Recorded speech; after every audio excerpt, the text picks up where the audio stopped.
Sit back and get ready to have the most fun you ever had with an electronic device.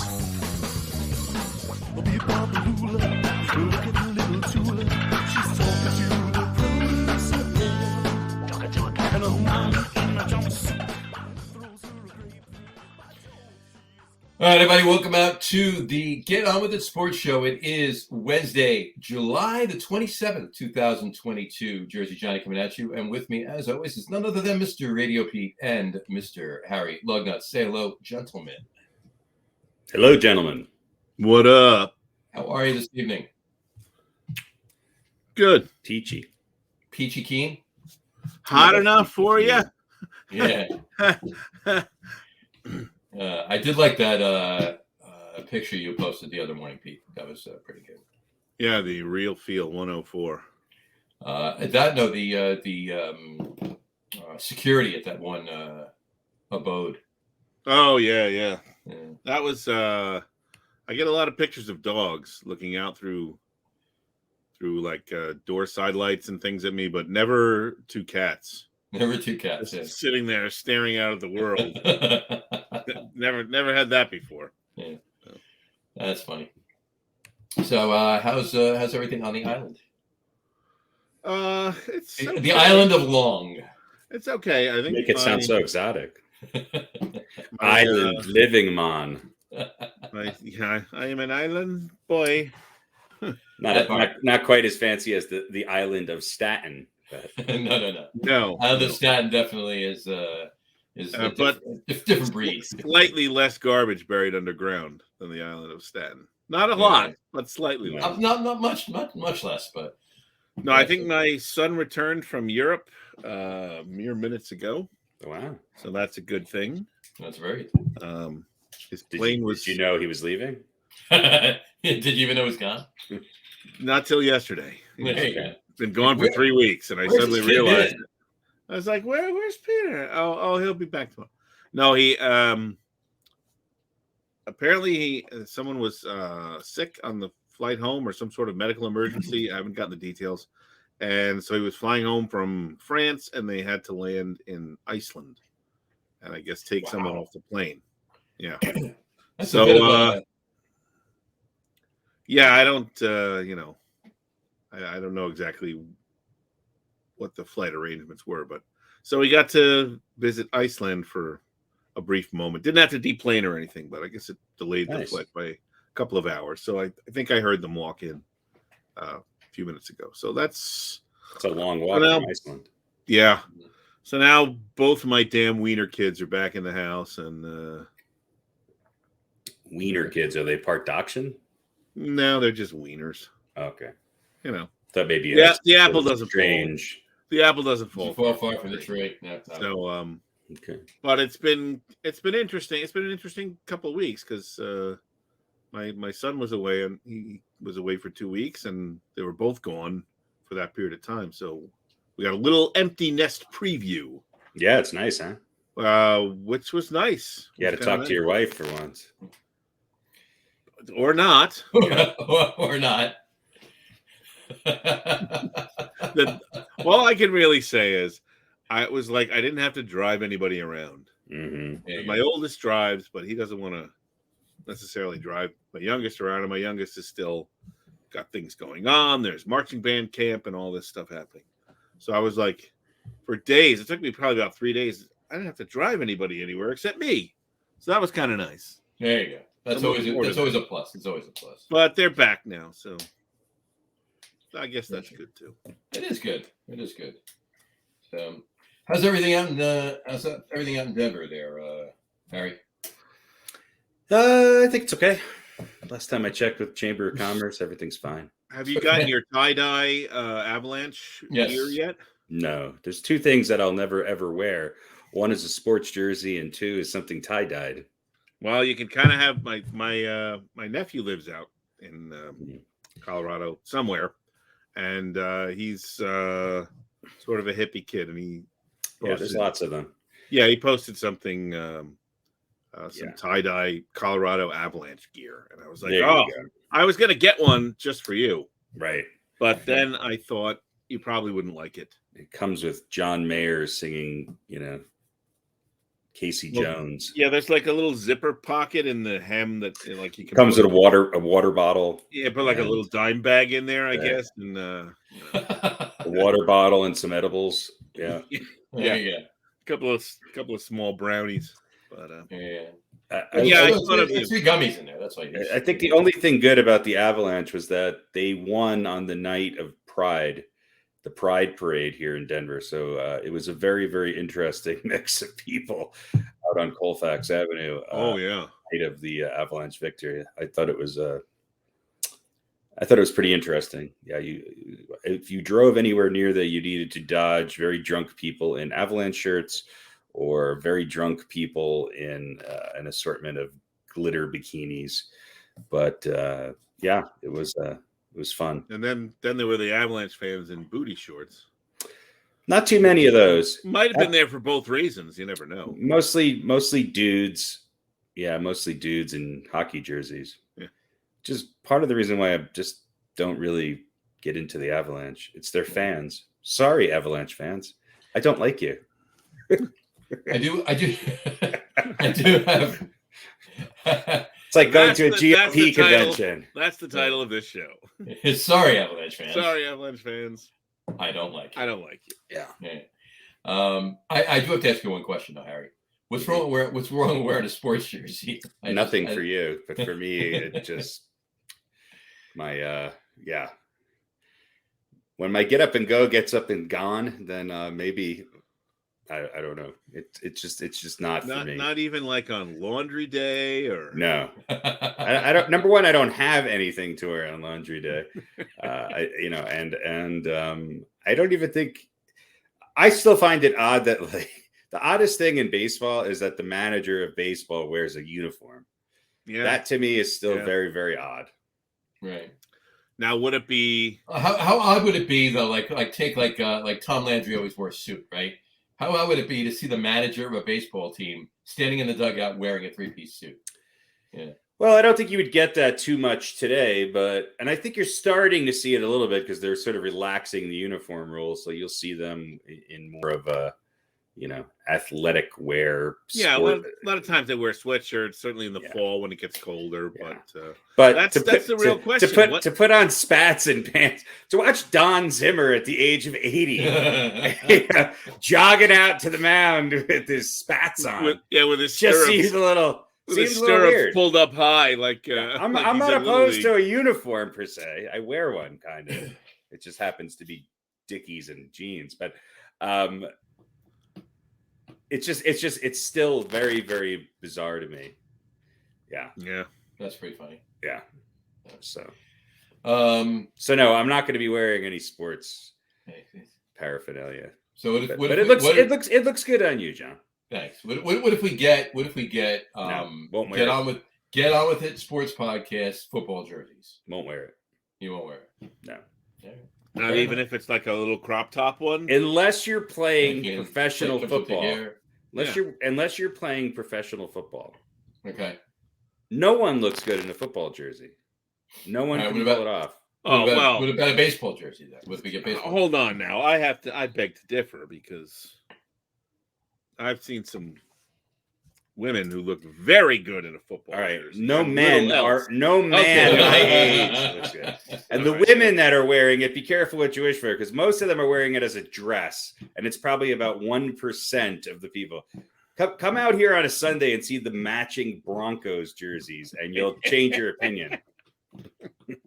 Never has it been a more unflattering wardrobe decision than to wear.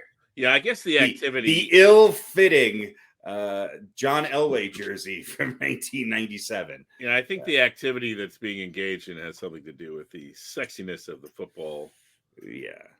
Out at the stadium, maybe having a couple too many beers and a hot dog, maybe not so much. But at home, when you know the thing's coming off shortly, it's pretty hot. Whatever turns you on in your private life, I'm not judging that. But no, I appreciate it. For me to number one, if I went out of the house with a Florida Marlins baseball jersey on, I think anyone who knows me would just keel over it with laughter, and they'd start to be concerned about me. This is true. I'm just saying, if I'm on the couch watching TV and my wife wanders into the room in a we know a what you were football saying. jersey, We and know says, what you're saying. Hey, I think we need to review some tape.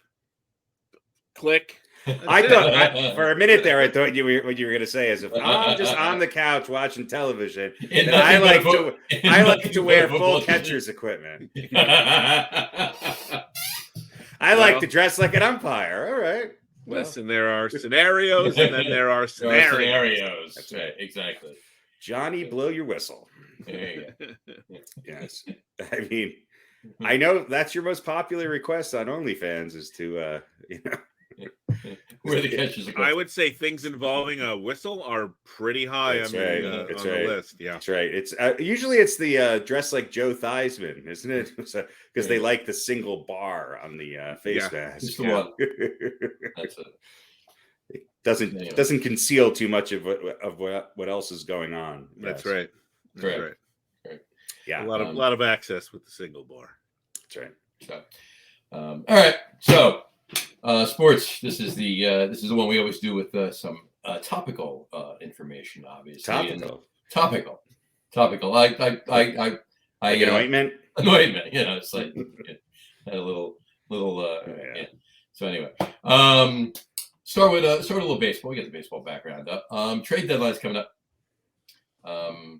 It's not approaching this week because the end of July is not until Sunday.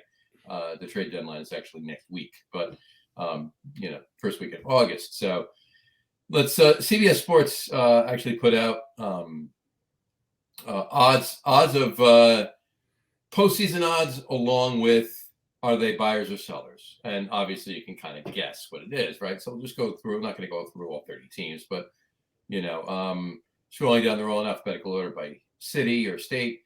So we'll just look. The Diamondbacks are less than 1% to make the postseason, so they're not going anywhere. So just solid. They're not buyers nor sellers. They're not buyers. They have no money to buy and nothing to sell. There you go. They're kind of like me. Yeah. Which we call it. Although they should seek to move Mad Bum. So Mad Dog Russo's on the Marlins. Madison Bumgarner. Madison Bumgarner. Yeah, maybe. Anyway, so. Braves 98.2% according to CBS to make the postseason, and they will be buyers. The Orioles, they've got half a team they got to get in. They got half a team they got to get. This is the time of year where they revamp their entire team. Listen, it's a formula that works, so why wouldn't you just follow it again? Exactly, worked last year. Try it again. So it's the Amazon package: buy a championship, have it delivered by the second week of August. Well, no, you can. Yeah, if it's Prime, you can get it sooner. So, right. But in any event, Baltimore Orioles 1% odds. And they're somewhere in the middle, not necessarily buyers nor sellers. Maybe the surprise team of the year, though, Baltimore. Yeah. Red Sox 15.8% to make the postseason. Let me know what you think of these two. You think? Well, Red Sox have been a little bit of a, let's say, 3-week slide, right? Which Well, they actually. I'm not going to say anything because I don't want to jinx it and have them reverse their fortunes. But right. I'm just like I was shocked to see them actually play a football game last Friday night against the Blue Jays, but they gave up as many points as the Giants usually give up and scored just as many. Exactly. But I never saw the safety though. It was 28-5, but hey, whatever. So. And there'll probably neither be sellers nor buyers, it says. Chicago Cubs less than 1% sellers. Chicago White Sox 48.8% to make the postseason. Agree with that? Chicago's on a little bit of a heater. They've obviously underperformed based on what their preseason expectations were, but right. I think you might see them get a bunch of parts that are not big names to try to bolster their fortunes. I don't think you're going to see them in the sweepstakes for any of the big names, but they could make the playoffs. There you go. They're actually 6 games over 500 on the road, mm-hmm. and 6 games under at home. which is usually not the way those things go. So they're going to trade some home games with There the team in their They division. can get a couple more away Right. games. Yeah, exactly. But yeah, if they could figure out a way to be a little bit better at home, then they could be. I think a lot of that they- had to do. They started the season at home and they got out of the gate really rough. Right. Yeah. But I mean, they're only a couple games out of first, so 3 games back. So Depends on how many games they have left in their division. That's a division where they could build up wins pretty easily. Right. Right. This is true. All right. Cincinnati Reds, less than 1% to make postseason. They're sellers. Obviously, They've got a couple names that are probably on everybody's radar. Yeah. Luis Castillo, pitcher. Honestly, Their pitching staff is there's some people there that I wouldn't be surprised if they were on other teams come next week. Mm-hmm. Agreed. Cleveland Guardians. Yeah, 4 rentals, of course. Cleveland Guardians, 43.8% to make the postseason. According to this, they're quasi buyers. Again, I think they fall into the same category as the White Sox. Right. Teams that I think everybody thought were going to do a little better than what they're doing right now. And they might either the glass is half full or half empty. It depends on how they come out looking at it. And I don't know. Based on the last couple seasons, I would think that this is maybe a little bit of an anomaly in that it's worth holding on to some of their core that they have built up and maybe adding on to it. I don't think they're in a situation where they want to start to unload major talent. Right. Fair enough. Yeah, this may not be the year that they go for it, so to speak, but it's certainly they're similar to the Red Sox. They're having a down year. Yeah, but their talent is certainly better than what their record is. Right. Yeah. I mean, it shouldn't be a case where they're going to blow things up. No. But I don't see them making any huge moves. You never know. You never know. All right. Well, eventually, I shouldn't say you never know. But eventually, when Juan Soto signs.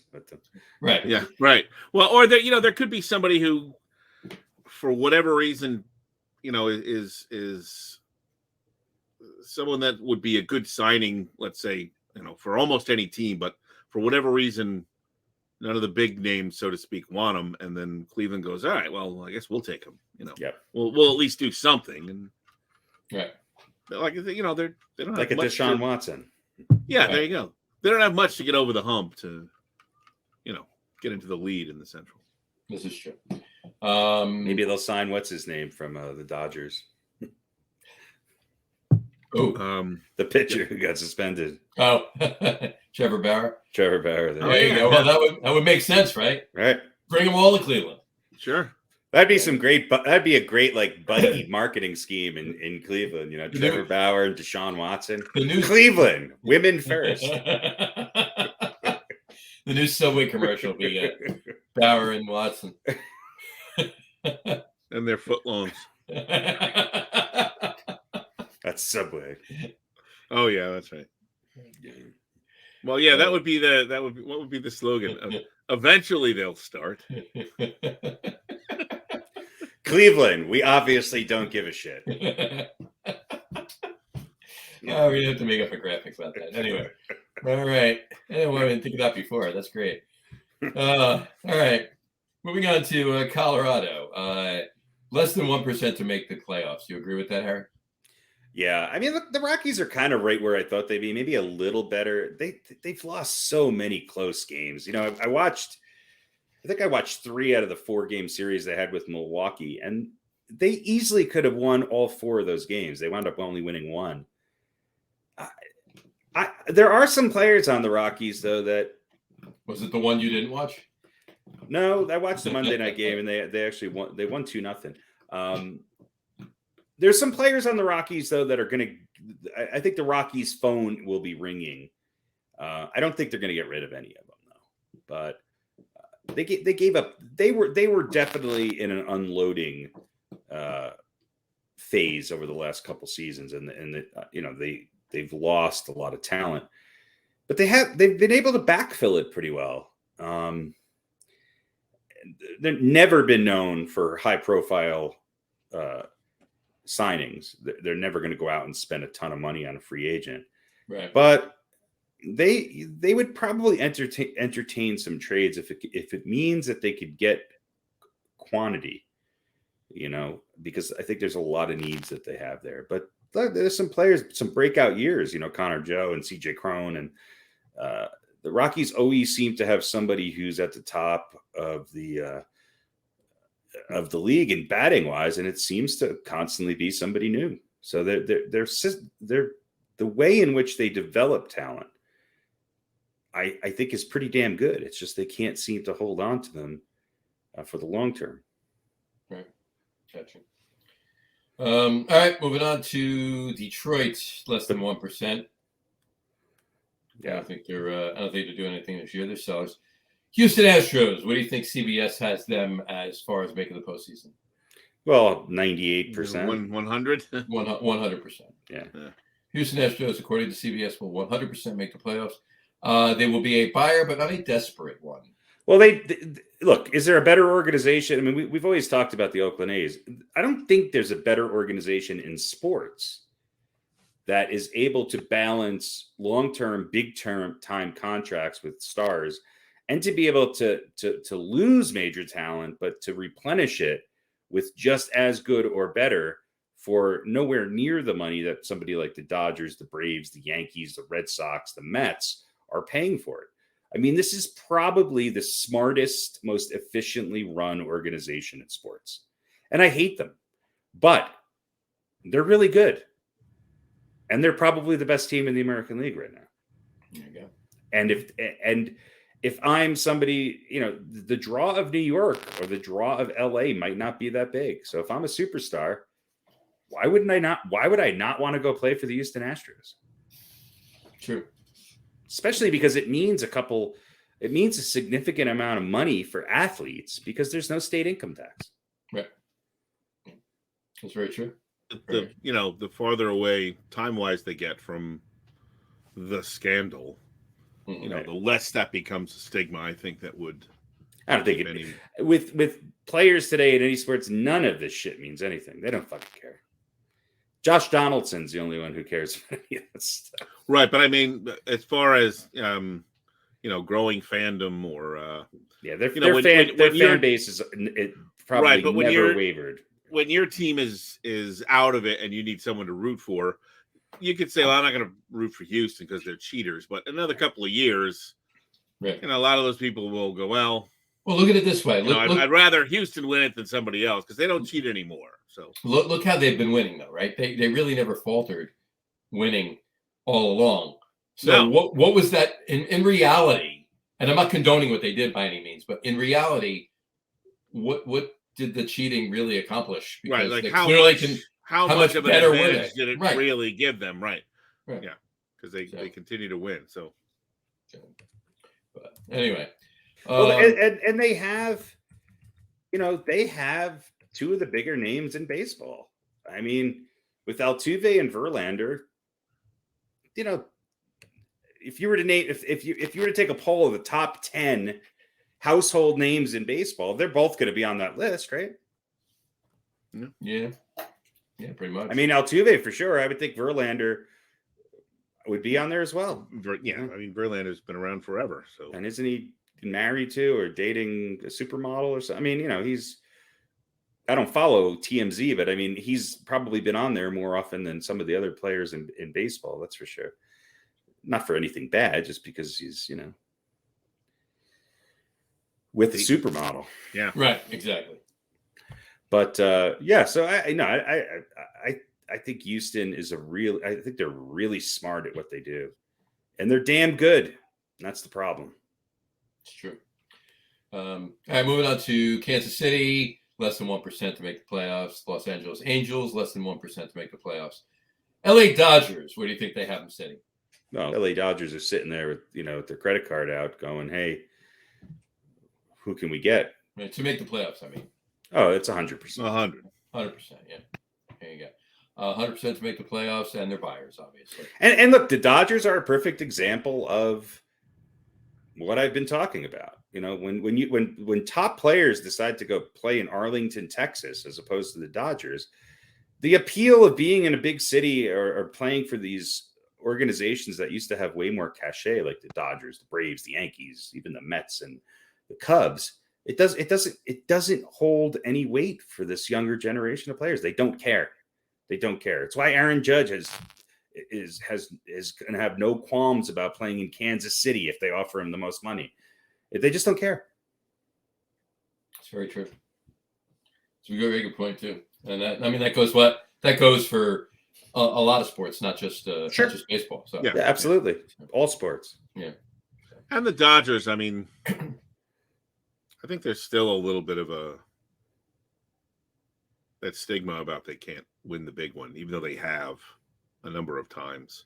There's still that little bit of that reputation. Not that that's necessarily. I don't think that has. Ask Max Scherzer if that factored into his decision to go to the Dodgers last year. Yeah, I mean, it's not necessarily fair, perhaps, or maybe it is, but. No, I mean, when you say like the Pirates can't win the big one, well, since 1979, they have not done that. So, yes, okay, I get that. But I mean, if Dodgers, you say the Knicks can't win the big one, well, I understand that. Right, no, but the Dodgers are a team that have gone there a number of times and haven't come away with victory. You could say the same thing about the Braves, for years and years and years and years and years. Yeah. So, I mean, I don't think that's a major factor in anyone's decision-making, but it's the kind of thing that if you're a vaunted player and you have multiple really good offers, you might go, I don't know. Dodgers, for all the hoopla, have blown it a number of times. I think I'll take my chances somewhere else. Very true.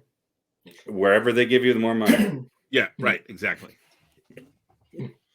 That's the answer. That is to 90% of all these decisions. Mm-hmm. Moving on to Miami Marlins, less than 1% to make the playoffs, obviously. And I think they've already moved some players too. They've been moving, yeah. They're Jess Chisholm now is injured, so that eliminates them to be buyers by any means. And I think I read something that somewhere that and I think I read something somewhere that says that other than Sandy Alcantara, he's the only untouchable one. I think anybody's up for grabs, kind of thing. But I mean, who is there? Really.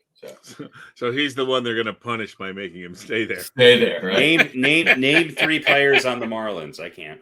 Jess Chisholm, Sandy Alcantara, and Alcantara once offhandedly said that Jeter was a little overrated, and now he's stuck there forever. and before this year, we didn't know about Chisholm, so who's having a great year, but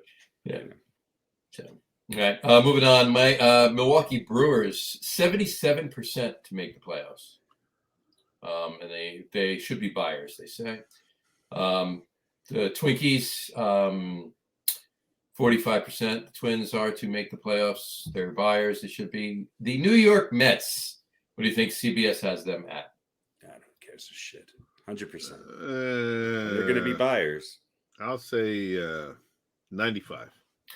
You're both wrong. 99% they have. 99. They have 99%. They're buyers, of course. Do they not know the history of this organization?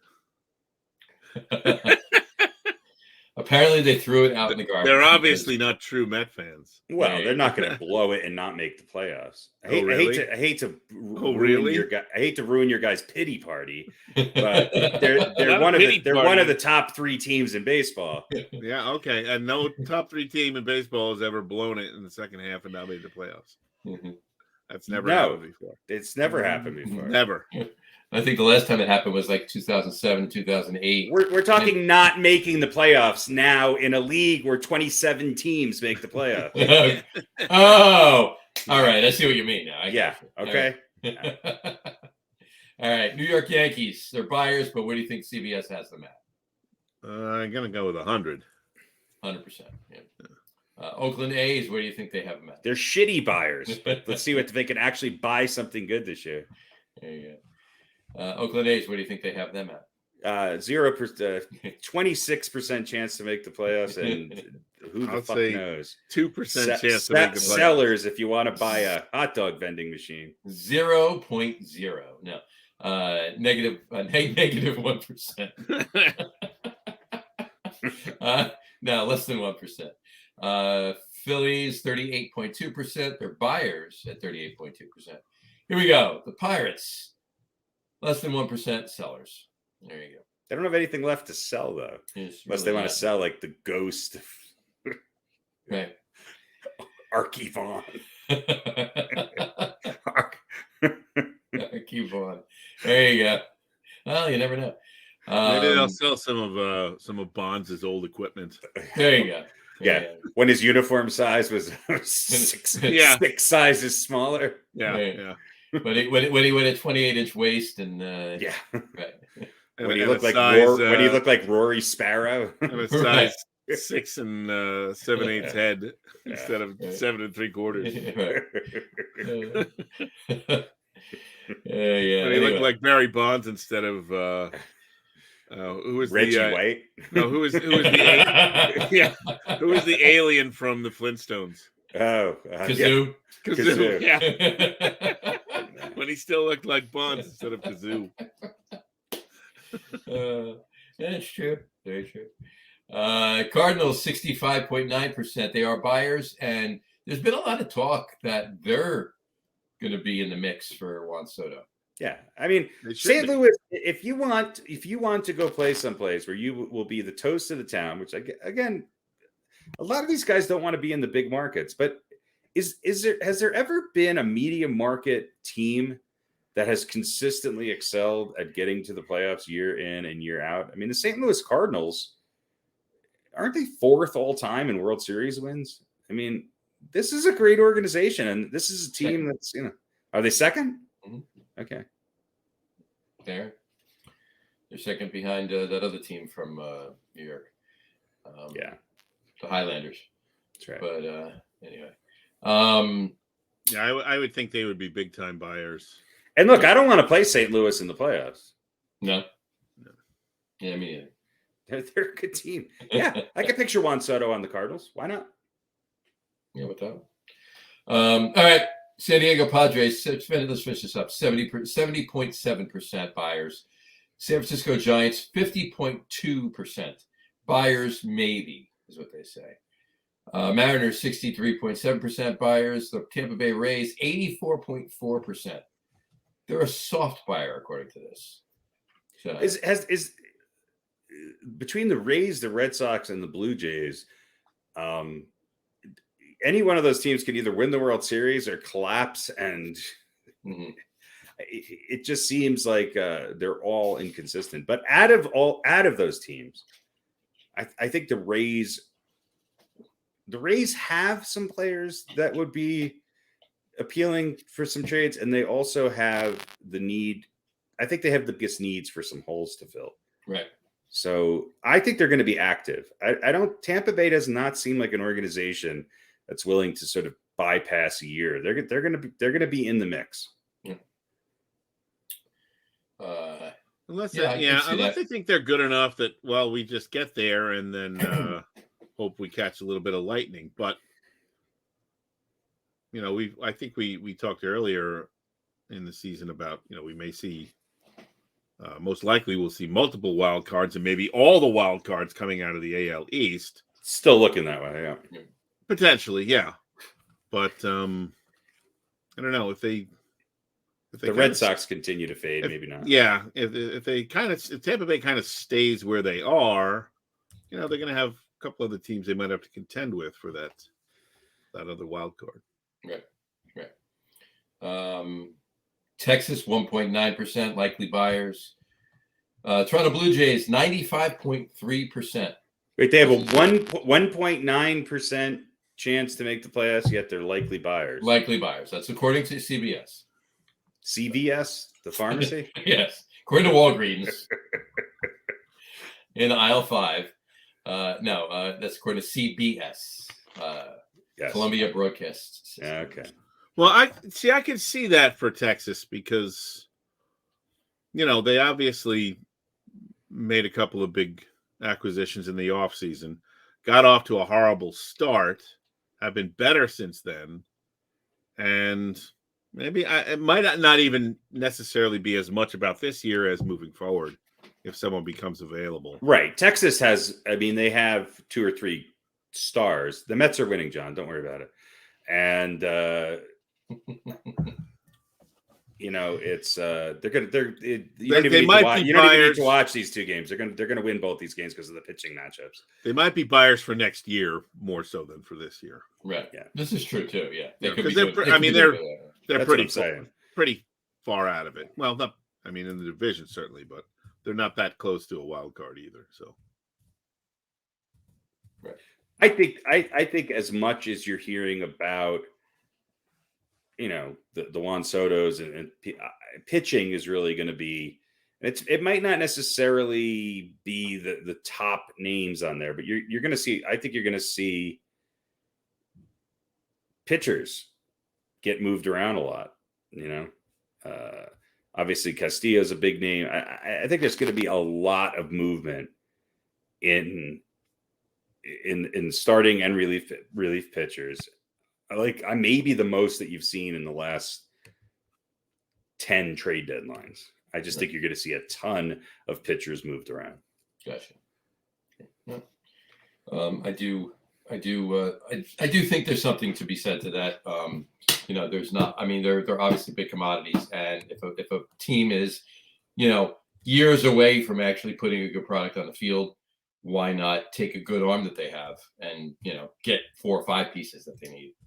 Yeah. So, I mean that kind of goes for any position at that point, but obviously pitching is at a premium anywhere. So, I mean, you kind of, yeah, it's an obvious statement, but it's right. It's certainly true. Yeah. Why are we going to hang on to our ace pitcher if we don't think we're really going to be ready to contend for another 2 or 3 years? Mm-hmm. And when we can get, some pieces that are going to help us, and maybe in 2 or 3 years, that's his contract's going to be up, and you can get him back. We're either that, or or we're maybe not going to want to pay that money for him, right? And then you just saved yourself all the money you'd pay him for those 2 or 3 years, and even if you give him a little more at that point, then you're ready, though. Right? Exactly. So, but anyway. Blue Jays, like I said, 95.3% buyers, and the Washington Nationals, less than 1% postseason odds, and deep sellers. And rightfully so. Can we take away their World Series championship now? I don't know. They just seem like such a disappointing team. Yeah, I mean, how would you like to be a Nationals fan? I mean, think about that. All that buildup, all that hype, all those players, all those years, they get to they finally get to the World Series, win it, and then see ya. Oh, they were kind of like the Royals, Both those teams are sort of the least. I mean, they basically finished. I mean, they're going to finish last in the NL East this year, and that'll be 3 consecutive years since winning the World Series that they finished last in the NL East. Yep. Yeah. Well, but you know what? If they win another one sometime, really, I mean, how far apart were the Marlins World Series? Have they won more than one? No, yeah, 6 years, 97 and 03. Yeah, so they won, and then they blew up the team, mm-hmm. and they were able to put it back together and win a second one, right? And I think weren't they the first wild card team to win a World Series? Yeah, that was against Cleveland, I think, right? In the 90s. So, over that span of a little more than half a decade, they were able to do it twice. And then after the second time, they did the same thing. They blew up the team. Right. So, I mean, if Washington can put it together, but they don't seem to have a plan to put it together. No. So, but yeah, they've got to do something.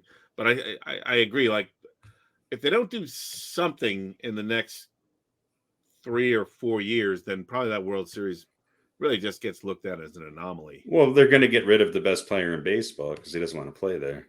Well, until they get better, nobody wants to play there except for hangers-on who might not get a shot anywhere else. Yeah. Speaking of that player, CBS ranked 7 teams I just happened to catch this while I was closing that window, so I just want to throw this up. Ranked 7 teams that would be landing spots for Juan Soto. And I'll go in reverse. We all know who they are.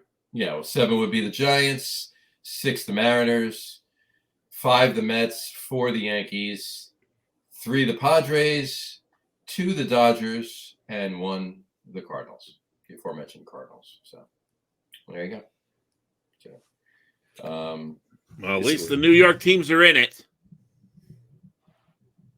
This is true. I think for the Yankees, the Yankees are in a tough situation because I think if they do go ahead and go after Soto, then they're basically telling Judge, fuck off. Because they're not there. There's no way they can afford both of them. Which could solve a big problem for them. It could solve a big problem. You know, if you're going to lose Aaron Judge, there's maybe not a better player to replace him with. I mean, Aaron Judge is having a great year. Don't get me wrong. He is just smashing the ball. He is seeing the ball better than he ever has. Of course, it's going to be in his, contract year. And of course, it may be an anomaly. But is there a better player in baseball than Juan Soto? I mean, Ohtani, because he can go both ways, but I don't know. Right now, at age 23, do you want to spend money on Soto, or do you want to spend money on Mike Trout? Do you want to spend money on a 28-year-old Aaron Judge or a 23-year-old Juan Soto? Right. Yeah, you want to spend money on a 23-year-old Juan Soto that is arguably one of the best players. Yeah, if you're going to have to sign a 14-year contract to one of them, sign it with the 23-year-old. Yeah, I mean, who you want to give the 8 years or 9 years or 10 years or whatever it is? I mean, he obviously wants more than 10 years. Yeah, I think it's going to be something like 14 years. Right. And look, there's nothing I want more than Judge to finish his career as a Yankee, because I think he's the best fit and has been the face of the franchise and the first real superstar since Jeter, who's, could become the next captain and could just become another historical figure in the long line of the Yankees. But I don't really think he cares. No. Well, he says he does. No, I mean, in All-Star Weekend, when he's asked, when some fan asks him a question, he says, "Well, there'll be other Yankees that are just as good, and you should not follow your team." That doesn't provide me with a whole bunch of confidence. Yeah. I think he's gone. Gone. and listen, the Yankees are. The organization and the way it's run is a little bit different now than back in the day with George. Mm-hmm. And they don't hang on to guys. If it's doesn't seem feasible to them, whether it's years or the money or whatever, and everybody who cries and moans, "Oh, you can't let him go," but they'll get over it. Well, especially if you have Soto on your team. They've been burned by some big long-term contracts. Yeah. Who's on the IL again?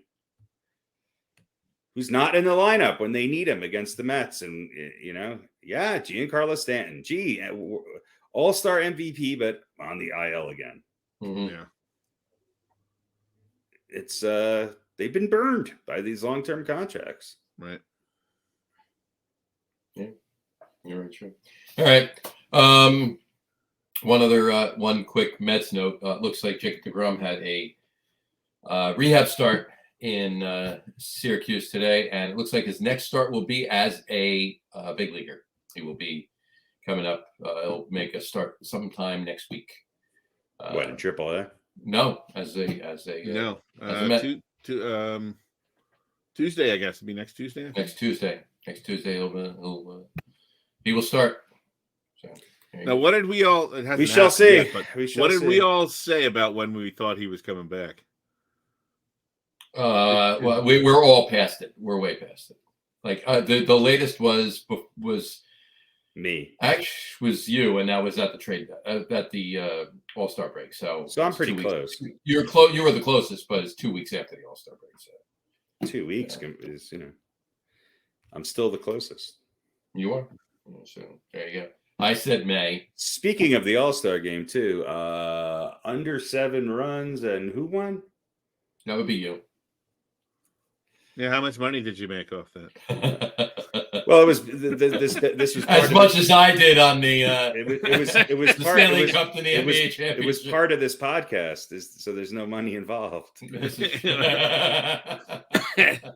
Well, listen, I think you Mondo prognosticators need to start putting your money where your mouths are, even if it's outside of this venue. Exactly. There is a thing called DraftKings. So, but in any event, yes, you did. Harry did win the over/under. We called 8.5. I had said under a National League. Pete had said over an American League. Harry had said under an American League. So, kudos to Harry, the winner of last week's over/under. You want me to make you a certificate? Yes, I think you should. Please. You should post it on the website. Please, Put up on the website. please. All right. Absolutely. All right. Cool. All right. All right. Let's move to a little football. Just a little one. I have a small one right here. All right. Whatchamacallit? Yeah, training camps are opening this week. What do we all think about? Saw that. Yeah. So. Ready for some football or what? Not really. Well, it's inescapable, isn't it? I mean, unless you're going to shut off all the media and just sort of stay at home reading a book, you can't avoid football talk. No. The sports media will not let you do that. Right. But I mean, at the same time, I don't know if in the eyes of the general public is Major League Baseball, like, coming up on the trade deadline, is that as exciting as football? Football being the number one sport, Right. So it's, I mean, plus there's no other real sports going on right now, so yeah, football steps in and goes, hey, by the way, we got stuff to talk about, because it's the middle of the season for baseball, and yes, the trade deadline is coming, but as we just kind of went through, there's going to be a few teams that are going to make deals, as far as getting the players. Unless you're a fan of a team who's dumping players, you don't really care where they came from, as long as you just want to know whether they're good or not, because they're going to play for your team. So it's a perfect time for football to start up and give us something else to talk about, other than kind of the boring time of baseball that we have right The now. doldrums of the dog days of summer. Yeah, we're heading into Monday is August, right?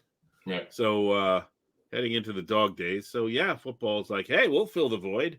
Did you hear about Baker Mayfield and Sam Darnold are on the field together? Yeah, they showed up to practice together. That's 5 stories. We could make 5 stories out of that. There you go. Absolutely. Whatchamacallit? I did read this. Did you hear about this? Ben Roethlisberger made some comments about his former team in the NFL in general. I did see that. Right. Yeah, he's probably right. Yeah, saying that the too many current NFL players have a me type attitude, and saying his former teammates' comments rubbed him the wrong way. He said the game has changed and people have changed, and he said that the team was so important, referring to his first few seasons with Pittsburgh. He says it's all about the team. Now it's about me and this and that and the other. He said. Yeah. Anyway. Well. There you go. Well, Cameron. He's not wrong? No. Imagine how Tom Brady feels. But it's not like that culture just emerged. No.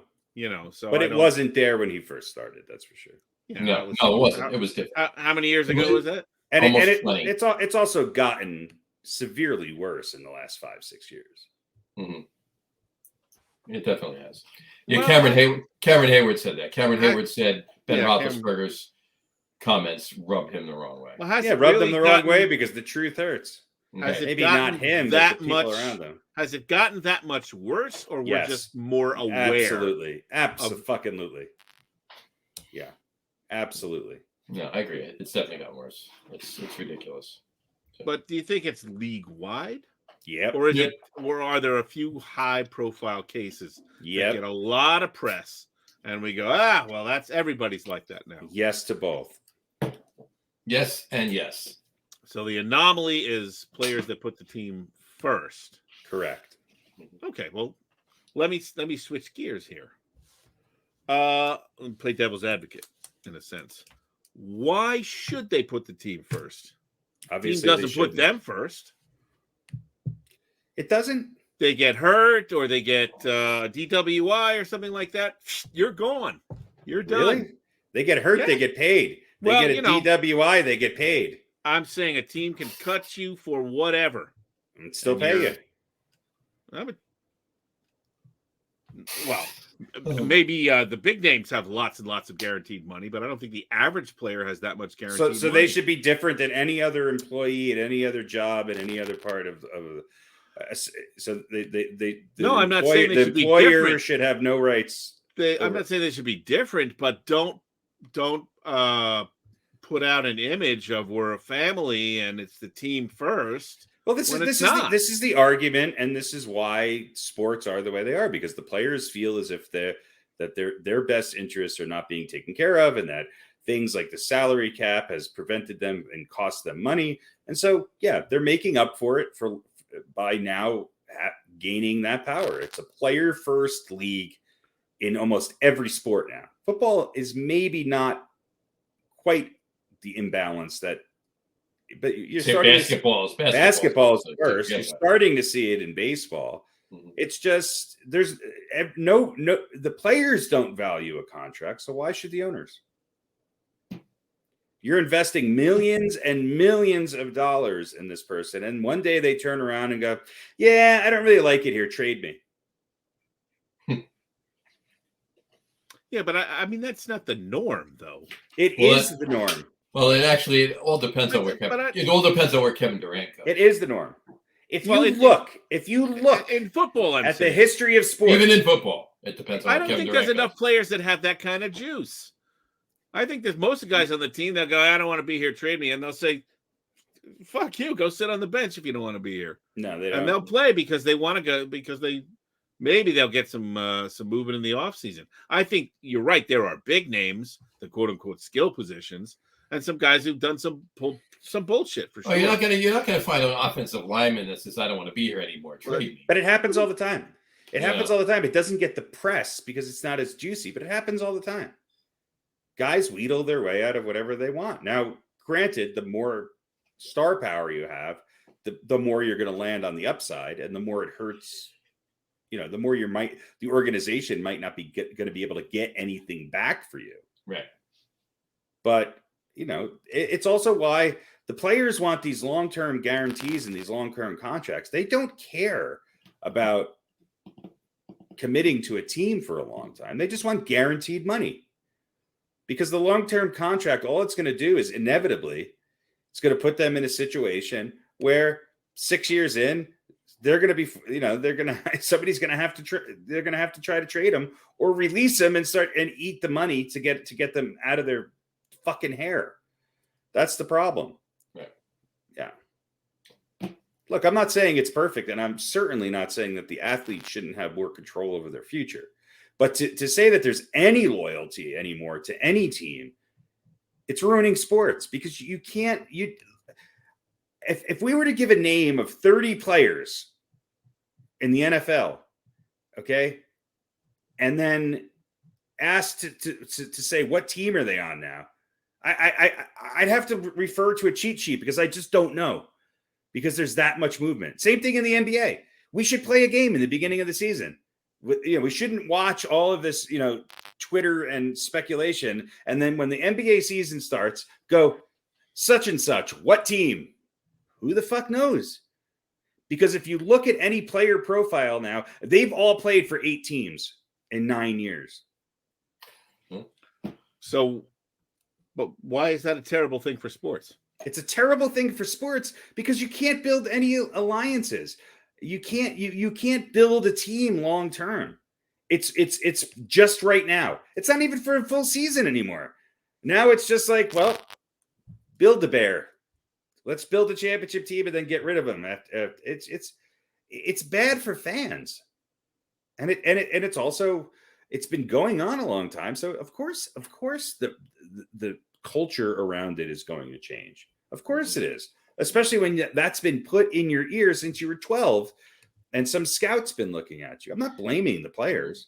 I'm just saying it makes sports far less appealing, and it makes the players far less, to me. You definitely have your anomalies, though. I mean, you definitely have your Houston Astros, like we talked about before. But they had players. Do you think that George Springer was thinking, I could really be part of a legacy here, and we could build we could win 4 World Series in 7 years? And no, Houston can't give me the most money. I can get it somewhere else. I'm going to go up to Toronto. So why should that be different than any other job? I'm not saying it shouldn't be. I'm just saying it doesn't. To me personally, it ruins sports. Okay. All right. I'm not disagreeing that there's a me first culture. I'm certainly not saying that. I don't think it's as widespread in the NFL as Ben Roethlisberger's making it out to be. But he played in the league and I didn't, so he probably should know better. Yeah, he spent a lot of intimate time with Antonio Brown. I think he knows a little something about it. I think he probably bit his tongue off. Brown is a nut job. He's not the norm. He's not the norm. Juju Smith-Schuster is not the norm.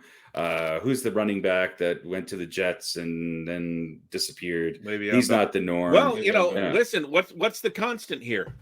The players. Ben Roethlisberger's the constant. Maybe there's something about Ben Roethlisberger and or the organization. Yes. That, that's it. Makes clear. Steve Nash is the constant problem with the Nets. It's not well, that's true. That is true. Yes.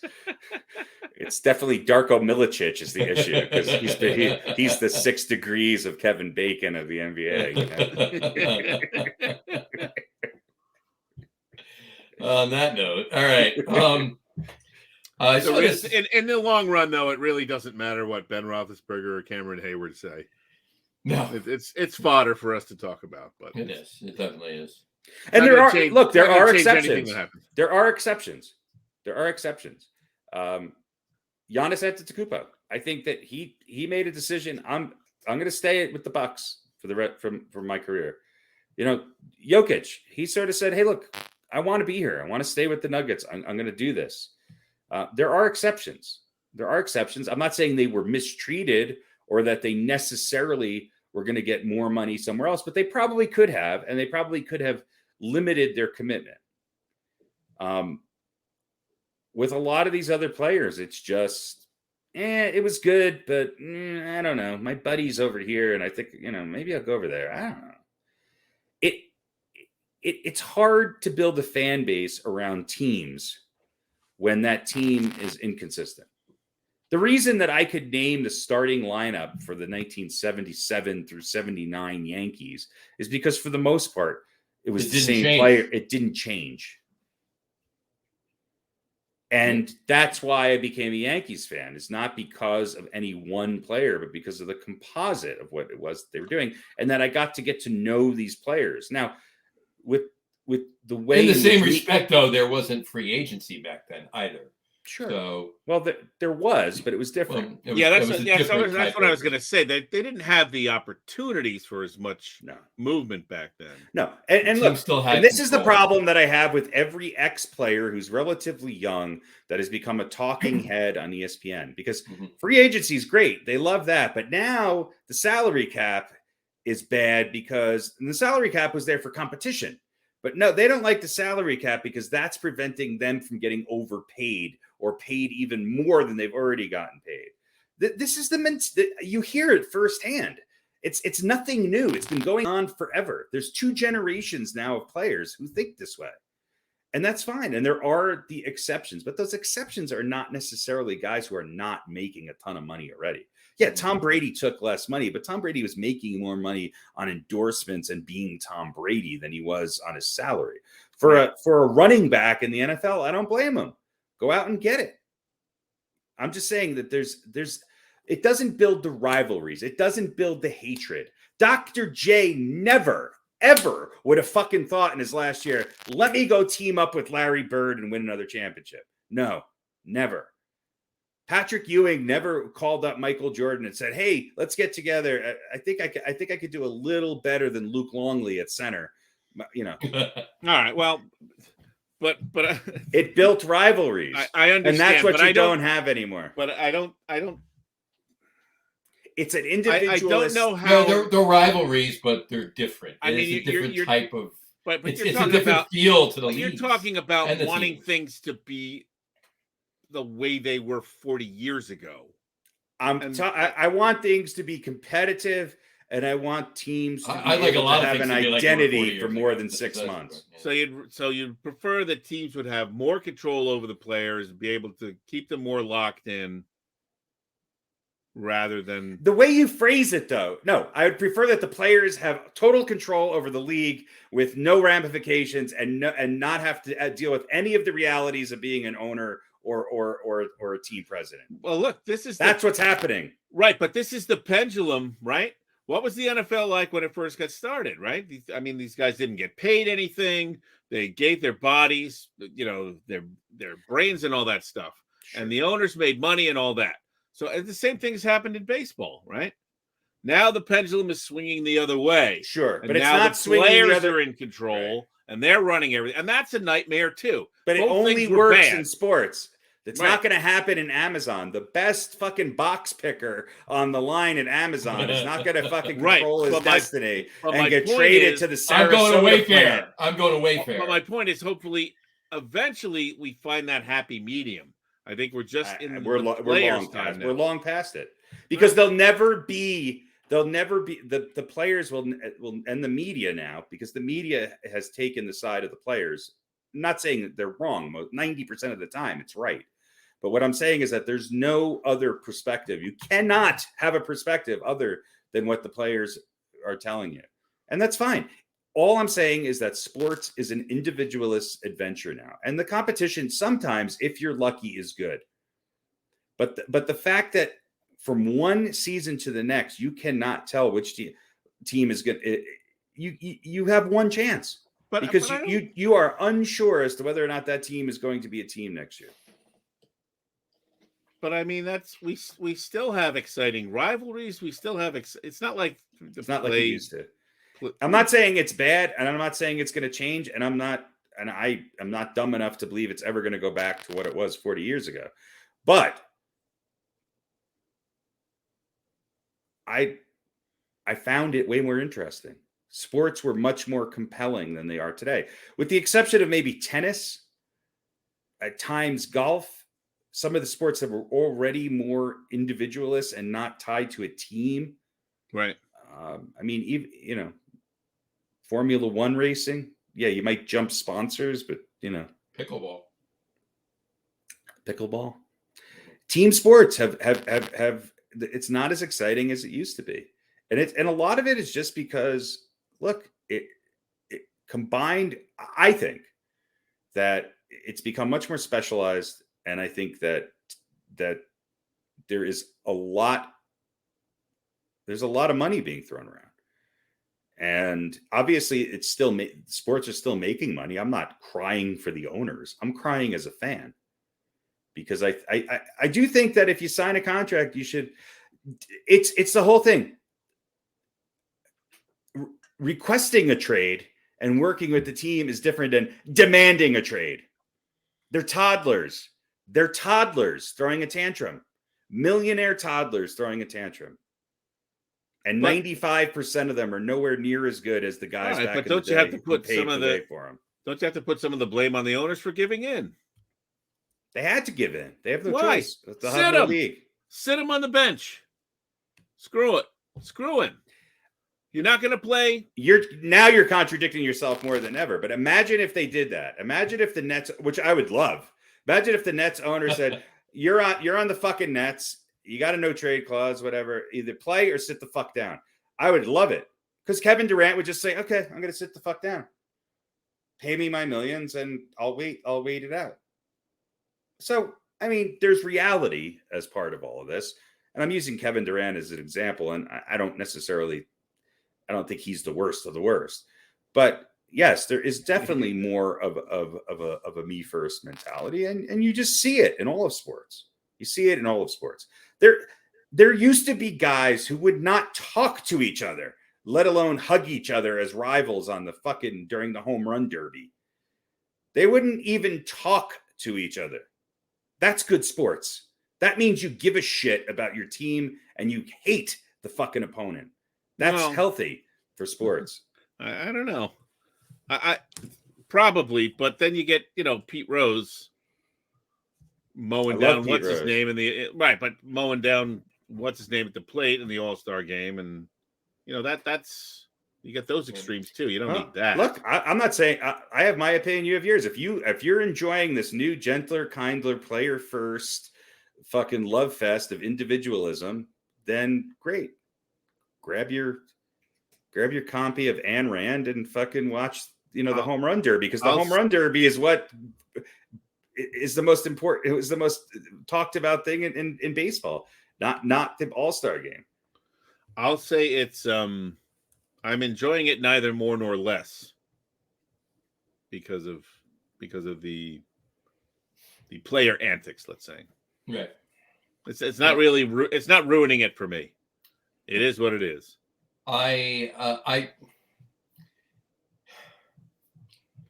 said that, it annoys me because all right, I'll say this. And I don't mean to take the easy way out, as this may seem right here, but you're both right. Okay. And I'm going to tell you why. He's 100% right. And Pete, what you said too, with the pendulum swinging. At first it was like, 80 years ago. At first, these guys, it wasn't much different than the Roman Colosseum, where these kids were up there making it just, these players were owned by teams. So you can honestly tell me that you enjoyed this year's NBA Finals equall to the 1985-86 Lakers Celtics NBA Finals. Not one iota, not one bit. Okay. But let me finish. Whatchamacallit. But if I could remember anything about that finals, then probably I would agree with you. But let me say my point. Let me say this. Okay. Maybe that's what it is. Then we can go back and talk about the I think I've hit on what it is. Pete has no memory. I don't know. I don't remember the specifics. Right. You're the perfect sports fan. I think that's you what should it have is. your own ESPN morning show. Exactly. I was happy when the Celtics won. And that's all I know. It's just called I don't remember. Yeah. Look. Here's the bottom line. It's the pendulum has swung 100% the other way. It is a player sport now. It is not a team sport. It is driven by the players. It is driven by money. It's driven by contracts. And it kind of always was, but to a point, teams had more control over it. It was different 40 years ago. It was more balanced. It's more balanced. There's more players that have that power now. Right. No, absolutely. And when it was more balanced, that's when you had your dynasties. And we're not even going to get into New England, but that was when you had your dynasties. But it's mirrored in society too. I mean, just look, and we're not going to get into socio, political talk here, but it really is. But anyway, it annoys me that it's gotten to that point. But ladies and gentlemen, tune in to John's TED Talk calling "You Too Can Be Your Own Power Forward." But for me, while it does annoy me very much, almost as much as it does annoy Harry, but it doesn't annoy me, it's still sports, and I'm still watching. Yeah, I'll be honest. I don't watch as much. I've learned to watch baseball. And when somebody manufactures a run through like an 8-pitch walk and a single and a stolen base, that's more fun to me than a home run. I get so excited. That's more fun to me than I a get home run. so excited. Absolutely. Because it's such a rarity. Anyway, that's all. I don't mean to sound like the old curmudgeon, but I'm right. No, I don't disagree with your basic point. I guess it doesn't affect me as much. And maybe, amongst the three of us, I am far and away the least sports fan-ish. I don't know if that's true. No, I think that's true. You guys you just don't I just don't remember anything. You guys can name. You're actually a sports fanatic. You just don't remember. Exactly. You guys know you can name entire teams. Like I can name 2 or 3 guys. Yeah. At the most. So but I can't disagree with your basic point. And hopefully things will maybe even out. But that could take another, 30 or 40 years. But I can't see things continuing on with the way they are now for that much longer, with players making ridiculous demands. I mean, eventually the money's got to run out. Well, I don't know. I mean, if you listen to the players and even some of the owners, I think there's more money there. They're just frustrated that they can't spend it. There's a lot more money there. There is. All right. Let's wrap up that particular talk. A couple quick things. I have a couple Giants notes here. Apparently they had a good first day of practice. Daniel Jones didn't run into a pole or anything like that. No. There was. This is the good first day. Now, this is the opposite. This is the team being loyal to a player. Let's put or at least the we know the management is loyal and the players are tick-a-lock here. So I guess that's their side of loyalty. That's right. They might be as sick of Daniel Jones as you guys are. They just don't come out and say it. Sure, he's a very nice guy. So here's the thing. After one day, obviously it's the first day of practice, so there's plenty more. Which, let me tell you, is the roughest day of practice. Lots of opportunity. That is the roughest day of spring training. But the one headline was "Not your same old Giants offense," and I hope not. Let's wait and see. It depends on what they're talking about. Old Giants offense stuff, because for me, old Giants offense means good, and if this is not the same old Giants offense, well, how old? No, if you're an actual Giants fan who's over last 10 years old, who's 35 or older, then what you mean by old Giants offense means adequate with a great defense that's able to score when you need. 17 points is enough. Right. Yeah. Right. Apparently. Yeah. Middle of the pack. Right. When was the real heyday of the brilliant, high-powered Giants offense? The Giants, I would argue probably. I mean, look, the '86 Giants team had good games in the playoffs, especially the Super Bowl. The highest powered Giants offenses were probably some of those years with Eli, and maybe not even the years that they won the Super Bowl. Yeah. Because they did become a pass first team in a lot. One of the best offensive years that they had was the year that Plexico shot himself and they missed the Super Bowl. Right. And they were a lock for the Super Bowl. They were way better. They were way better offensive team than the year before when they won the Super Bowl. Exactly. Way better. Way better. Roller skated through that Super Bowl. Yeah. So, but yeah. So they weren't going to roller skate with a hole in their foot. No. See, therein lies the problem. No. All right. Plexico, come on and talk about it. Come on the show. So still my favorite moment ever is watching that ball drop into his hands. Into his hands. Yeah. It seemed like it took 40 minutes, but it got there. It got there. And speaking of balls dropping into his hands, RadioPete's OnlyFans is. Here we go. It always circles back to my OnlyFans. There you go. Yeah. Watch Pete's balls drop at midnight. Guess the mystery hands they drop into and win a free session. There's an over-under every night. What's the over-under? Tune in and find out. Might be both. Depending on your pledges. All right. Apparently, there's a trade rumor out there, not a trade rumor, free agency rumor, that the Giants could be interested in Cole Beasley. Cole Beasley. Well, so I mean, Brian Dable had him up in Buffalo for years. Is he unsigned? Apparently, he's unsigned free agent. So I can picture him going to Tampa. He's over 35, right? He's a wide receiver over 35. Look good at Tampa automatically. Right. That's Brady will turn him into a Pro Bowler. All right. I heard today. I heard this for the first time today. Somebody referred to Tampa Bay as Tampa Bay. That's surprised that hadn't come up sooner. I was shocked. I hadn't heard it sooner, but I definitely heard it today. So, but in any event, so I don't know. I mean, do the Giants need a receiver? He's a good slot, I mean, don't they have a lot of other underperforming, overpaid receivers on their exactly? Well, here's another. Here's have at it. So, A couple things. Training camp today. Excuse me. Yesterday or today. In Green Bay. Aaron Rodgers. Aaron Rodgers came out looking like. Did you see him? Yeah. Yeah, I'll put it up there. Here you go. Aaron Rodgers, FanDuel put it up. Aaron Rodgers really pulled up to training camp looking like Nicolas Cage from Con Air. Nice. Yeah. That's good for Aaron Rodgers. I mean, that's a great buddy film right there. There you go. How many conspiracy theories are between you and him? Yeah. I mean, if I could interview one person who's living, Nick Cage would definitely be at the top of that list. I mean, I find him utterly fascinating. But yeah, that's a good look. There you go.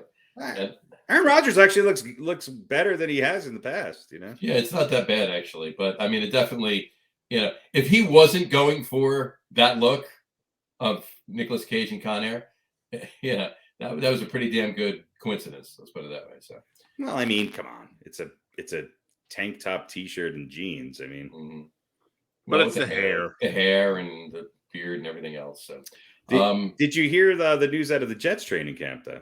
What is it? Stacy's mom showed up. Stacy's mom showed up. Yes. Well, did you also hear they did release an image of their alternate jerseys for this year? Yes, but I think you've showed that. Oh, there you go. Yeah, this is a new one. Yeah, it's a new one. So the Cougar Air. The Cougar Air. Cougar Air. Yeah, there you go. Should just be a glass of Chardonnay or a Cosmopolitan. That's right. Well, in the actual Jets news, I don't know how much this is news, but day one and Mekhi Becton, former first round pick, injured last year in week 1, missed the season, moving from left tackle to right tackle. Don't know if you guys heard this. Yes, and he's also, I think, unlimited. They're being protective of him right now in the beginning of training camp due to his rehab. Yeah, that's the other thing I read. But he has taken up needle point. He's very good at it. Yeah, there were some issues, I guess, about his weight because, of course, he gained some weight when you're recuperating and or rehabbing. You can't. Sounds like he came into camp okay. That's what I think Salah said. He looked pretty good. Now, here's the thing. I heard Bart Scott on the radio today, and he said the Jets are sort of changing their offensive strategy a little bit. And George Fant obviously took over when Becton went down last year, did a good job there. But Becton, being a big guy, they're making the right side of their line very heavy. You stick a tight end over there. He said, expect them to run right. And that side of the offensive line, especially if you're pulling a guard, is going to be more attacking in the run game. And they feel like that it would be a better use of Mekhi Becton because of his athleticism and being at the point of attack and people having to, go through a very heavy side of the line to get to the running back. And Fant obviously did a decent job as left tackle. Yeah, the hardest thing to find are 2 starting tackles on that offensive line. So now other people will say, oh, this might be the beginning of the end for Becton. They weren't happy with the way he rehabbed or whatever. And there was some time he was, I guess, unavailable for comment and acting a little bit immature. So they're moving him from left to right. And if he doesn't perform, then the next step is the bench. And then if he doesn't shape up, then he's gone. But I don't know. Bart Scott made a compelling argument. And, of course, he's a football player and a former Jet, and you'd think he would know. But we'll see. He said it's more of a strategy move as part of the little difference in the Jets offense than some sort of punishment. So now everybody knows that the Jets are going to be running right. Well, if that's the case, I don't think it would have been much of a secret after week 1. But what he was saying makes sense. He goes, they're going to be really big on that side. You stick a big tight end on there. And again, they're going to be, out at the point of attack rather than backing up. And he also talked about Becton, Fant maybe being a little bit better when you have a safety blitz or corner blitz. Becton maybe not the best at running after a smaller guy. So we'll see. Maybe he was talking some shit to try and defend him, or what he said certainly sounded like actual football talk. Right. But we'll see. You know, it could also just be a way of saying, hey, look, we know Mekhi Becton's coming off an injury. We know that this guy's got talent. This might be a way of saying, let's put him on the right side. It's a little less of a high profile one-on-one best pass rusher, blind side protective thing with our young quarterback. Let's give him a shot to excel. And the other thing that Scott said is if Fant goes down, Mekhi Becton's going right back to left tackle. Yeah. So, you know, he has not been banned from being the left tackle. Right. I mean, look, the Jets have a lot of young talent. The Jets could be the most improved team in football this year. Yeah, and they definitely need to, you know, really establish what their identity is, and so we'll see. But I think you're going to start to see them really try and put in that West Coast offense a little bit more, where it's more of a run play option and run pass option and shorter, quicker passes. You know, what works for a lot of young quarterbacks. Yeah. Yeah. The big question though is, where is Jimmy G going? Jimmy G. I think nowhere. I think nowhere, honestly. I think Let me ask you guys a hypothetical question. If his shoulder is back to within 95% of what it was last year, do you take a chance on him if you're the Giants or the Jets? I think one team, it's a little bit more obvious. I don't think the Giants are going in that way. I'll tell you why. They already have, and hear me out first. I've talked about this before. They have Tyrod Taylor's there for a reason. All right. Obviously, all the chips are in Daniel Jones' basket. If he does not perform at some point this season, they're going to make the switch and they'll put Tyrod Taylor in. Let me ask you a question. Let me finish. They have Tyrod Taylor for a 2-year deal. Okay. Which means they're done with the Daniel Jones experiment. Right. They have Tyrod for another year. They have Tyrod for another year. They're going to go out and draft a quarterback, move up with their draft capital, and then go get the quarterback that they want in the draft in the first round next year. And he has a year to sit behind Tyrod Taylor while he comes up. That's their game plan. It's clear. It's obvious. That's what they're doing. So bringing Jimmy G in, it's more money. He's not going to want to take a veteran minimum deal. He's going to want to get paid, and he's going to want years. It's not going to happen. So, I can actually, you know where I can see him, if anywhere, honestly, Cleveland. Yeah. No, he's not going to Cleveland. They just signed Josh Rosen. Did they really? I think Seattle. I think Seattle's the obvious choice. His new nickname, by the way, is Hot Potato.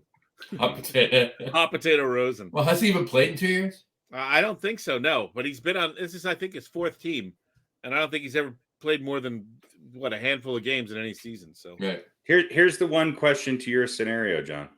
Mm-hmm. Should we let the Giants draft another quarterback? Well, I want Joe Shane to draft a quarterback. Yeah, you know. So how old is Garoppolo? I think he's under 30. Yeah, 29, 30. Yeah. Look, because Tyrod Taylor is obviously not the answer. He's a good stop. No. That's fine. I would argue a healthy Jimmy Garoppolo is better than both of them. But if you bring in Garoppolo, if you're gonna, I don't know what his contract status is, but this is last year, I think, right? Yeah, I don't know. I think so. So you're gonna have to give him a contract, or you're gonna have to pay him, obviously, more than you would pay Tyrod Taylor, certainly. But then you don't have to draft a quarterback because you've got your guy. Right. That's all well and good, but if you believe in him, right? And I think at this point, it's Joe Shane wants to make a team, and Brian Daboll wants to make a team, and taking, Jimmy G, while it may work, it may not. I mean, what quarterback do you think will be available with the 10th, I don't pick? Because I don't think the Giants are going to suck enough to have a top 5 pick. Yeah, but they have draft capital. They can put. They have another first rounder. They can put it together. They can package some things together to move up. Mm-hmm. Gotcha. And who is that quarterback that's coming out this year? That's the thing. Was it what's his name? Manning? Eli Manning Jr. There is a Manning, but he's just starting college. He's just starting college next year. He's going to play in Texas. I don't know. Like, don't you think it might be better if you think Jimmy G's got some skills? Don't you think it might be better to build a solid team around him over the next, 2-3 years, than say, all right, well, hopefully we're going to hit on a quarterback. Right? Especially a high, because if you're going to draft another quarterback in the first round, you don't draft him in the first round with the idea, well, let's hope he turns into a starter. You figure he's going to. You look at Young with Alabama, Caleb Williams, but who knows if he's even going to be available. I don't. There's a Ohio State. I forget the kid's name in Ohio State. I don't know. I think it's better to CJ Stroud. Yeah, there you go. Yeah, Bryce Young, Alabama, CJ Stroud in Ohio State, Caleb Williams in USC. But there's a name on here I want to get to. Other than Joe Burrow, though, first round quarterbacks in the last 6-7 years, 10 years, who's excelled? True. I would say Josh Allen, but was he a first round pick? He was. You're talking about Malik Cunningham too, is a good one. It's at best a 50-50. Yeah. And a longer term scenario. I would, I would say probably, I don't know how much, I don't know if excelled is the right word, but I've talked about this before. Baker Mayfield, not that I think he's the answer, has been better, I think, than he's gotten credit for. If you really look at what Cleveland his numbers was, are not impressive. No, but if you look at what Cleveland was on the right team, yes. Yeah, before he got there and what they did after he got there, he made them significantly better. Yeah. Maryland actually does have an interesting name coming out next year too. Yeah. The kid from Alabama who's on New England, Mac and Cheese. Mac Jones. He's had success. Right, yeah. True. Right. Talia Tagovailoa. There's been a lot that haven't. Talia Tagovailoa. Oh, there's another Tagovailoa. Yeah, he's still the Tua's still a question, right? I think they're all question mark. Jalen Hurts is a question. Tua is a question. Dwayne Haskins. Kid on the Panthers. A lot of it depends on what team you go to. But I mean, even what's his name? Trevor Lawrence. I mean, I don't know. It's just after all of this time, we're then going to go right back into a scenario where we're rebuilding around a quarterback that you just don't know if they're going to make it. Yeah, see, that's what I'm saying. But you rebuild around Jimmy G, right? Well, you at least know. I mean, he's had success. You can't deny that. Here's the thing with Jimmy G. He's probably somewhere between 17th and 20th as far as rankings for quarterbacks.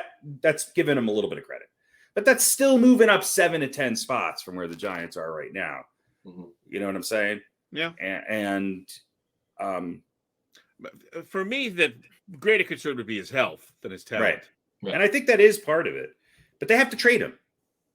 You know, he's not a free agent. No, you'll have to trade for him. And that's going to, slow down your rebuilding process. We do have a comment about Baker Mayfield, though. Yes. Yeah, and it's Baker Mayfield makes great commercials. That's true. He does. If that's a great commercial, then I don't know. Mean Joe Green Pepsi commercial is a great commercial. No, Baker commercials Mayfield were better 40 years ago. Baker Mayfield and his wife lost in a stadium. Sports commercials are shit today. They're not lost in the stadium. Nobody cares live about in the product. They only care about. Truth hurts. And he's next door neighbors to Alice Cooper. Yeah, I like Baker's commercials. I think he's pretty good. I think he's pretty good at them. Yeah. Anyway, all right. He's way better than Chris Paul and Aaron Rodgers. Well, this is true too. Yeah, this is true too. I'm still waiting. I'm sorry. I'm gonna make a meme. I'm still waiting for that Subway commercial, that Cleveland Subway commercial with Trevor Bauer and Deshaun Watson. Cleveland, we don't give a shit. Remember I think I talked about this, the Subway commercial that had Brady in it for about 4 seconds. Yeah. Where they go, we have. But I'm Tom Brady. Yeah, they're like, that's what they'll do with Bauer and Watson. Only they'll be on even less. It'll just be a flash of the two of them standing there with the sandwich. They'll open their mouths to speak and they'll cut away. Trevor Bauer and Deshaun Watson for Massage Envy. Right next to Subway. It's just wrong. It's just so wrong. Right next to Subway, right? Get a massage and a footlong. And then go get a sandwich. And then go to Alrighty. Subway. Good setup. Good I setup. don't know if I want a footlong with me. That's a different kind of massage place. Yeah. It's true. Oh, Called right. the bucking bronco. That's not a massage. It's not a massage. It's not a massage. That's a lap dance. True story. What else do we have to talk about? Legitimate Football news. Legitimate football news. Well, there'll be more and more, over the next several weeks. Obviously, as we get more and more into training, training camp. But so, no, I don't. I mean, I don't think there's any other NFL stuff to talk about. There's not really any NBA or. Well, the XFL is back apparently. XFL is back. Yep, this is true too. Is this the one that they're playing all the games in Alabama? No, that's the USFL. The USFL. No, the USFL. I tell you what is interesting, if you want to talk about it just for a second. Go for it. About the XFL. So they've announced teams in Arlington, Houston, Las Vegas, Orlando, San Antonio, Seattle, St. Louis. Okay. What's interesting about this is who's coaching these teams. So they finally just let the players coach themselves. Yeah, in Arlington, you've got Bob Stoops. Bob Stoops. Wow, I haven't heard that name in a long time. Oklahoma. Right? Let me run down the list for you real quick. Houston, Rod Woodson's going to be the coach. All right. In Orlando, Rod Woodson should be a coach in the NFL. Yeah. Well, you're foreshadowing my point. Orlando's going to be Terrell Buckley. Okay. Not Terrell Davis. No, Terrell Davis. He might be assistant. He's the running backs coach. No, Terrell Owens. Terrell Davis has way better things going on. San Antonio is Hines Ward. Okay. Seattle is Jim Haslett. Okay. And St. Louis is going to be Anthony Becht. Wasn't he with the Rams? He was a tight end, right? I thought he was with New England. Or am I thinking of somebody else? Too for a while after that. So anyway, this is my question to you guys is: are we maybe seeing like a training ground for some potential NFL coaches? Sounds about right. Can I ask a question? Sure. What is the XFL? It's a really is that something you play on your Xbox? It's the X Football League. Yeah, it's really. It hasn't had a lot of it's not like indoor or anything. No. It's actual football. Okay. But they play. They play in the summer, right, when football is off. Yeah. Who is the USFL over? USFL's over, yes. XFL wasn't that originally a Vince McMahon? It was the Vince McMahon thing. Yes. Yeah. So it's a training ground for wrestlers. Could be. But my point is, the reason I bring this up is this could actually be a good thing. Okay. Because it would get some of these guys some coaching experience, albeit some of them have, I think, some college coaching experience, perhaps. But it might, give them a little bit of a leg up as far as maybe getting some NFL coaching jobs. What I'm also guessing is that player-wise, it's not going to act as a minor league system because that's the NCAA. Yeah, exactly. There's a couple of guys I think from the XFL in their history that have gone on to play in the league, to play in the NFL, but no, it's hardly a minor league. Yeah, I heard Jerome Bettis is starting for somebody in that league. That's possible. See, the Veterans League, where like 6 guys are out for the season at the end of every game. Actually, it'd be interesting is when those players, the old players get hurt, they just bring in their kids. Right. Like they've all got kids that got to be in their teens or 20s now at least. So yeah. Anyway, XFL, some big names in the coaching ranks, not so much in the playing ranks. Now I got a question for you though. So we've had the USFL, right? We've had the XFL was a thing back in 2001, and it came back in 2020 briefly. But I didn't hear you mention a New York team for the XFL there. I didn't hear you mention any team. I don't know what the team names are. They just listed the cities. But no, New York was not one of them. Because they had when they had and it went through a little bit of a reorganization too. I'm pretty sure that The Rock is involved in this. The Rock is a part owner, actually. He is part so owner, the league shut down. It was Vince McMahon's joint. It shut down in 2020 because of coronavirus, and then filed for bankruptcy in April of 2020. August of that year, The Rock, along with his business partner and ex-wife, Danny Garcia, who is from the Redbird Capital Partners investment firm, bought the league for around $15 million, I think it is. So there we go. I didn't know The Rock was married to somebody named Danny. Yeah, yeah. It's, only one N. Yeah. Which I guess is the female. Like Danny Trejo. Right. Yeah. So, okay. The league will unveil team names, logos, and uniforms at a later date. Games will air on ABC, ESPN, and FX. Yeah, it's February to April. February to April. But they had. My point is, they had the XFL. They were the New York, New Jersey Hitmen back in 2001. Yeah, right.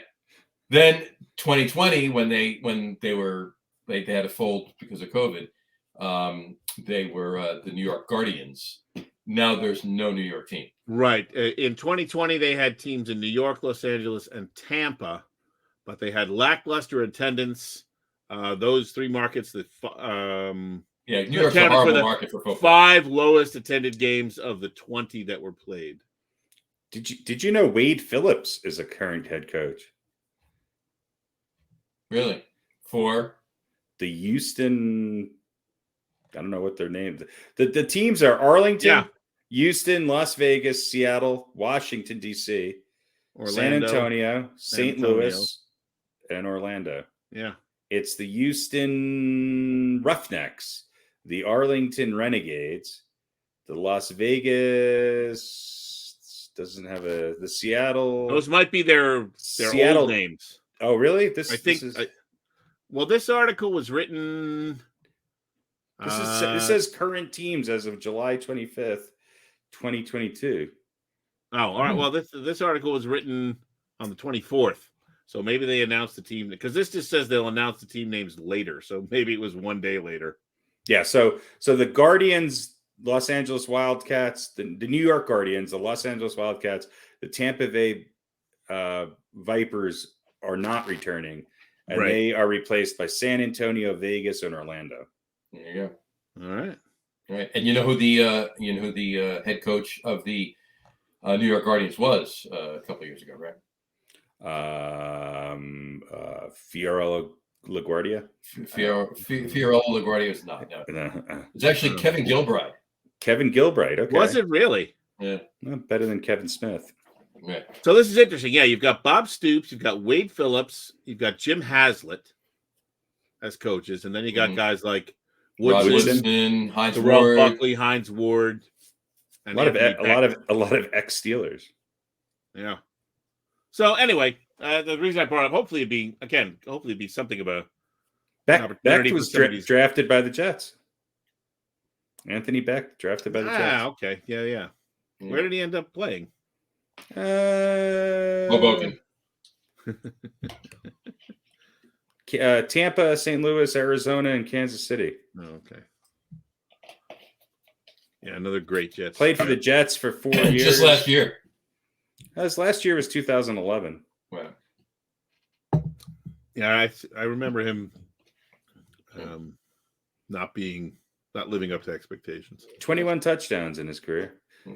He was the tight ends coach for the San Diego Fleet.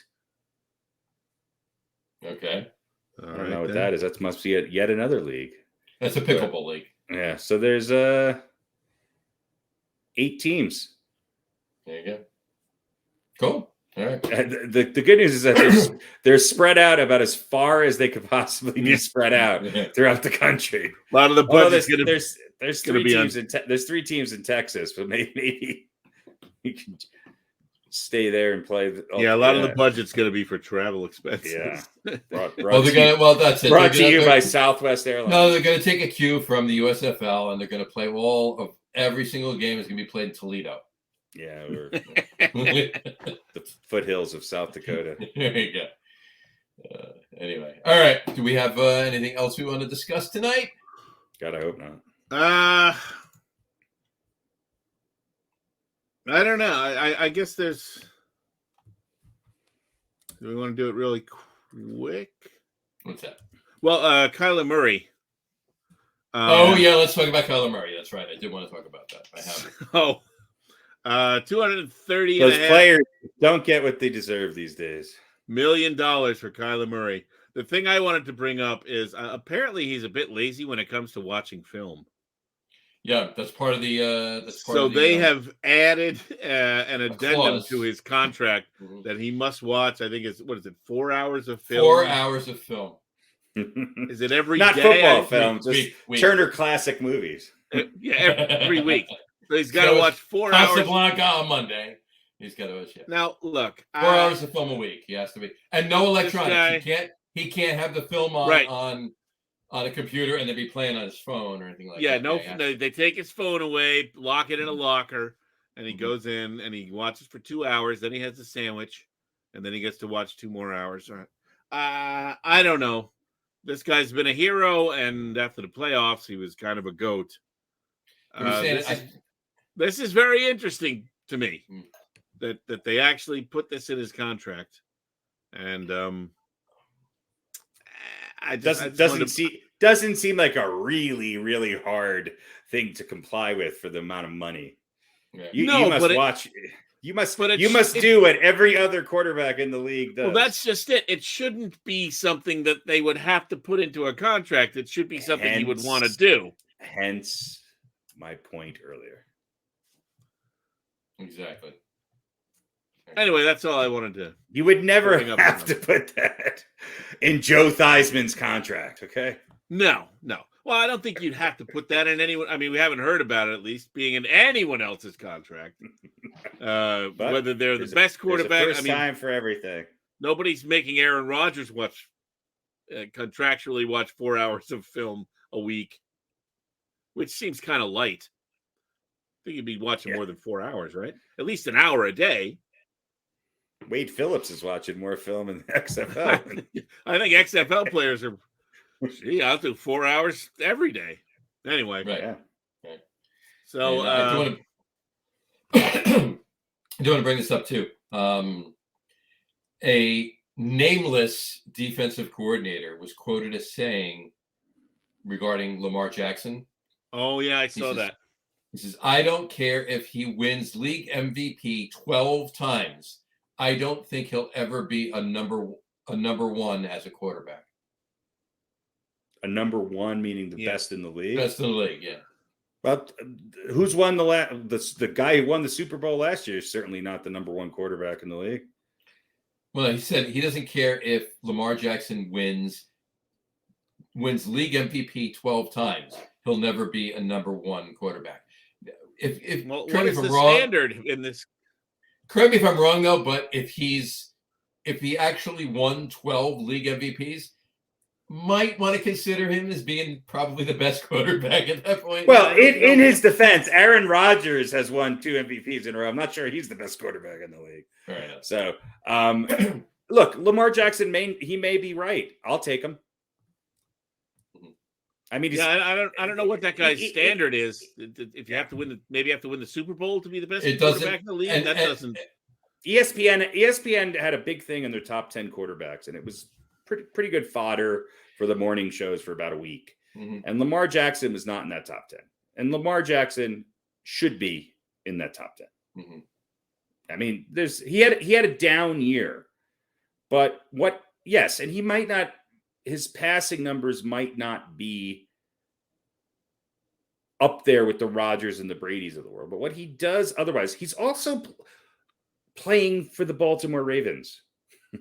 They're not an offensive juggernaut. He does not have a Tyreek Hill or he's never had a top 20 receiver, let alone a top 2 receiver. He's never had an offensive line that's not going to, he is making up for a lot of deficiencies in their offense. Yeah, there's a reason he has the rushing numbers he has.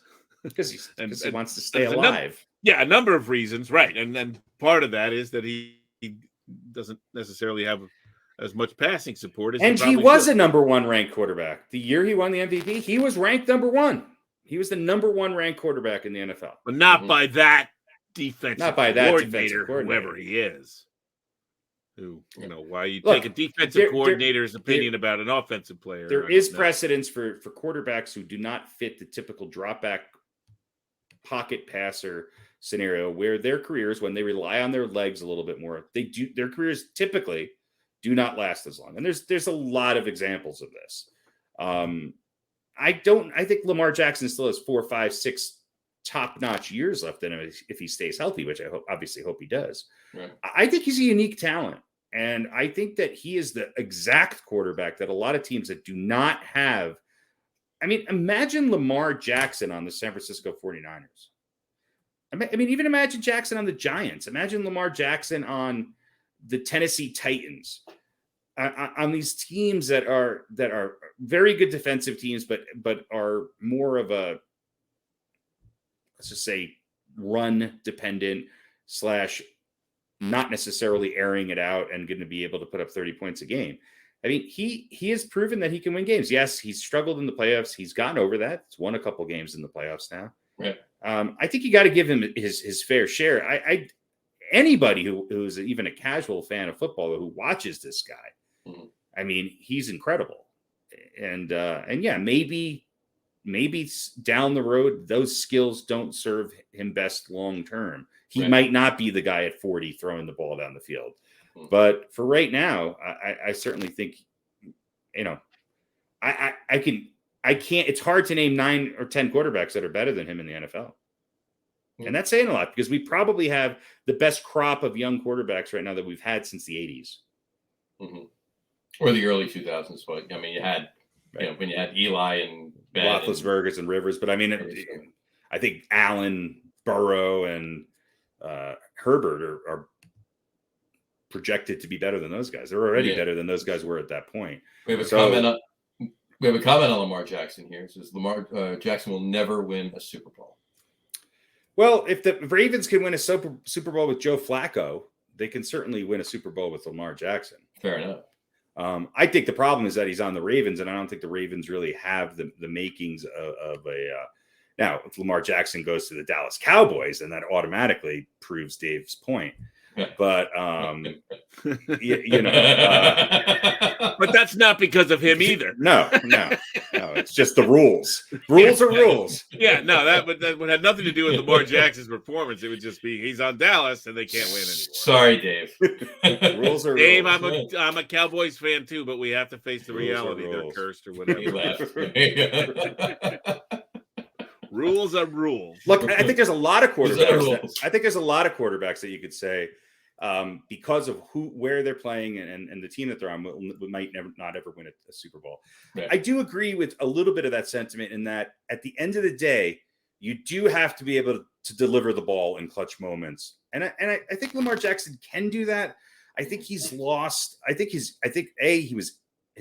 injuries were probably worse than we thought before he went out with a permanent injury. And number 2, I'd like to see him have some real targets and some time to pass the ball. Again, I'm not saying he's ever going to be a Joe Burrow or Josh Allen throwing the ball, but he is a dangerous. I mean, look, Cam Newton came pretty close to winning a Super Bowl, went up against maybe the best defense in the last 20 years on that Broncos team and lost. I think Lamar Jackson's a better quarterback. Let me ask you, compare Lamar Jackson, because, I mean, we're talking about a similar fit here. Compare Lamar Jackson to Russell Wilson. Well, Wilson's a better passer. Wilson has also Wilson's biggest successes came when he was younger and on a team that was more run dependent and had a great defense. I think Russell Wilson is probably a top 15 quarterback. I think right now or all time. Right. No, not all time. Fuck no, not all time. In the league right now. Well, for his time, I meant. No, yeah. I mean, Russell Wilson's an okay quarterback. The Broncos went from having the worst quarterback in the league to having, honestly, he's going to be ranked anywhere from 10 to 17, depending on who ranks him, which is good. That's good compared to, at this point in his career. But he's also going to need to be on the right team and not necessarily, he can't do what Tom Brady does or what Josh Allen does. If I had to pick right now on almost any team, Russell Wilson or Lamar Jackson, I'm taking a healthy Lamar Jackson. Yeah. Fair enough. And that's not a slight to Russell Wilson. Russell Wilson's a good quarterback. Mm-hmm. I think Russell Wilson is, he's relying a little bit on his past successes. Yeah. And yes, his numbers have gotten better. The league has become more pass heavy and his teams have become less successful. Mm-hmm. So he'll be a good fit here in Denver, but Denver's going to have a diverse offense. And I don't think you're going to see Russell Wilson tossing the ball 40 times a game. Yeah. All right. Fair enough. All right. Pete, you have anything else? I think a better comparison to Jackson is Deshaun Watson. In what way? No, just their type of play. I was kidding. And Watson might be a slightly better thrower, but I think Lamar Jackson he might be the third best running back in the NFL. He's amazing. He's getting a lot of chances. Last quick note, Joe Burrow had his appendix taken out. Yeah. Did he? Yeah, that was yesterday, I think. Intentionally? Aaron Donald performed the surgery. Aaron Donald performed the surgery. Well, he said Burrow. I'm thinking it might happen. I thought he started the operation back in February. He did. He said, I think it might have to come out during the season, and I don't want to waste time, so we'll just take it out now. That's not what happened. So yeah, he I guess whatever, it got inflamed or whatever happens to your appendix, and they decide to take it out. So normal recovery time is 2 to 3 weeks for sort of regular activity. Might take a little bit longer. He may not get much playing time in the preseason, but probably won't bother him too much because he's that good. See, these young players will do anything to get out of training camp. Anything to get out of training camp, exactly. In other news, Zach Wilson got his molars. There you go. They were given to him by his mother's friend.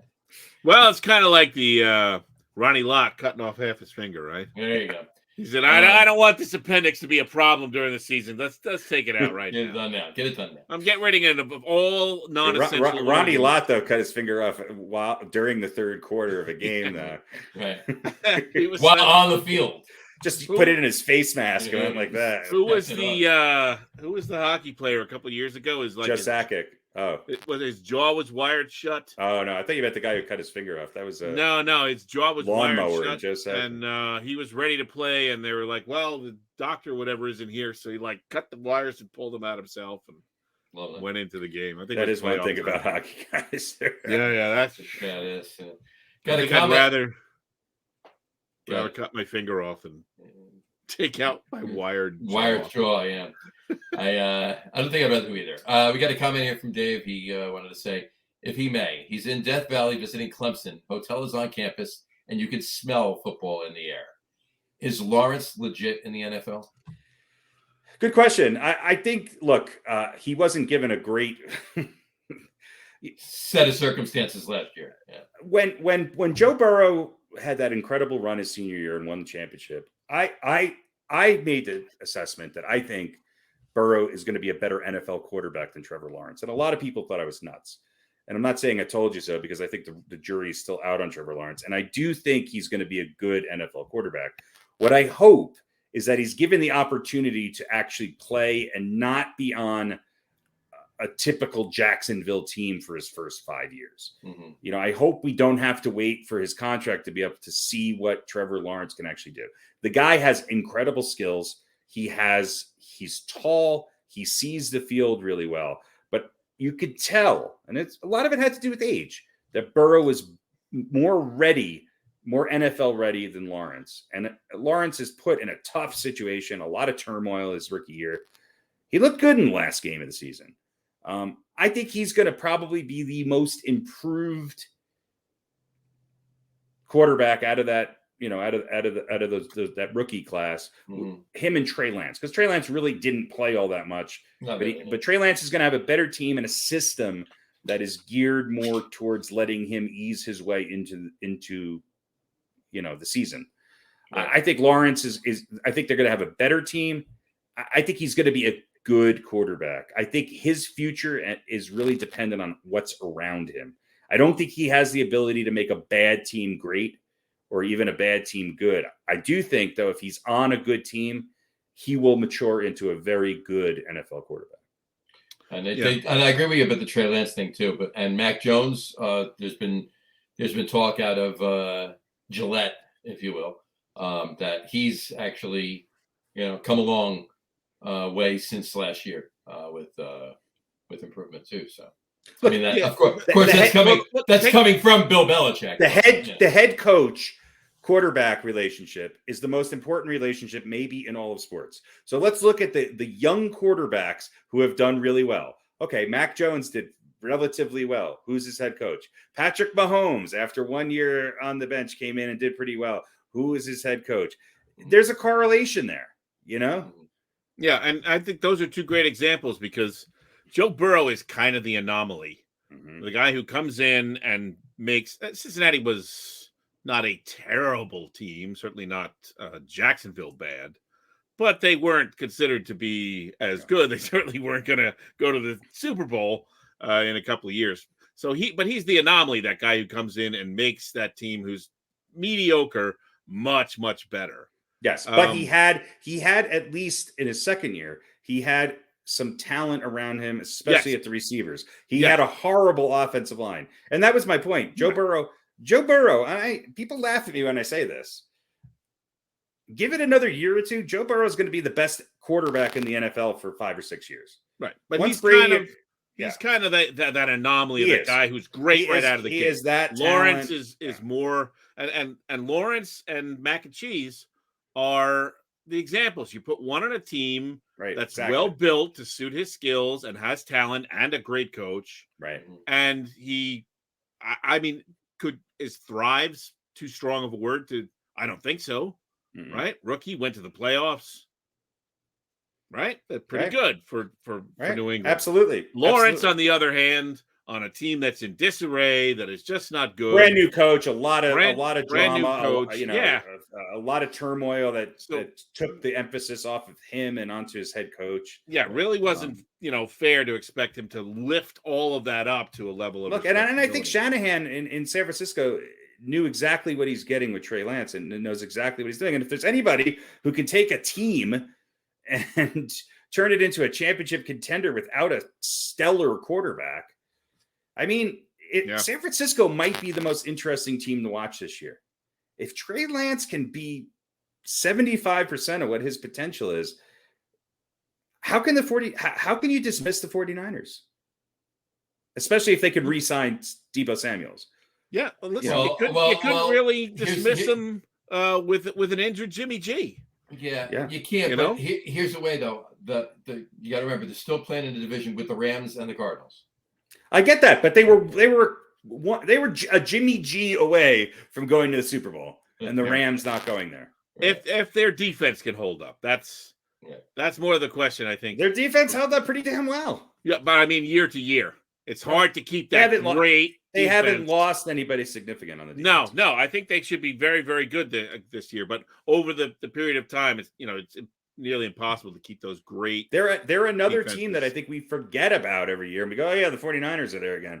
And then it's like, there's no chance the 49ers will beat the Rams. Exactly. And then you're watching till 10 seconds left in the game for Jimmy G to do something stupid. And there you go. Rams are going to the Super Bowl. Yeah. So how many times did we say, oh, they can't? Well, we went all through the making our picks. I don't know.